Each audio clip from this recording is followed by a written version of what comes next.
Hi, I'm Tennille Biggers, your local realtor with Keller Williams Elite Partners 3, and this is the first in a series of videos talking about the process to sell your home. So a lot of times that first conversation is, or the first question is, what is my home worth?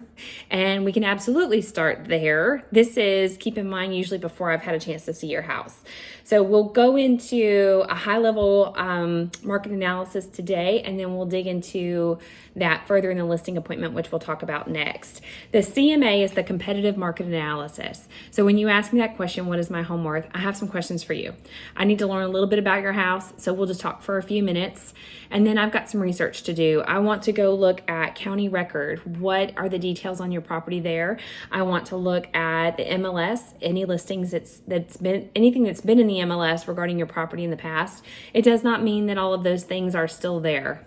The kitchen may have been redone since you bought it, or you redid the floors. That's okay. That gives me perspective of property layout. It gives me perspective of what's going on in the area nearby. I'm also looking at permits. Is there anything there that I should know about? So I'm giving myself as much opportunity to know your property from afar as possible, and I put that in a grid.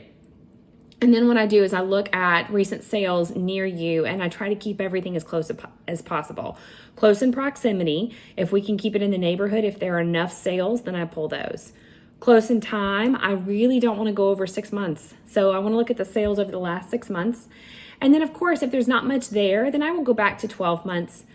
But I really don't want to go past 12 months because we have to think about the market is now, right? You go back too far in time or too far out from your property, is that the real market for you?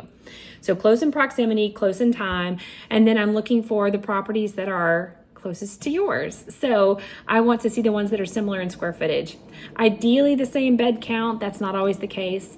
If there's enough for me to do like for like, such as pool home, non-pool home, 1-story versus 2-story, that's what I want to see, and that's what I'm looking for. I make adjustments based on what I know. If you've redone your kitchen and the comparable properties have the original kitchen that's 20 years old, there's probably an adjustment due there. So we'll dig into that, and then we're prepared to have our conversation and get that walkthrough in place, because that really helps me check my work and make sure I'm not missing anything in the next video. So we'll talk about the listing appointment and the purpose, the things that we're looking to achieve there. If you would like to schedule a time to talk, I would love to meet with you. My contact information is in the notes below. If you have any questions on this, let me know, and I will connect with you again next week. Take care. Bye.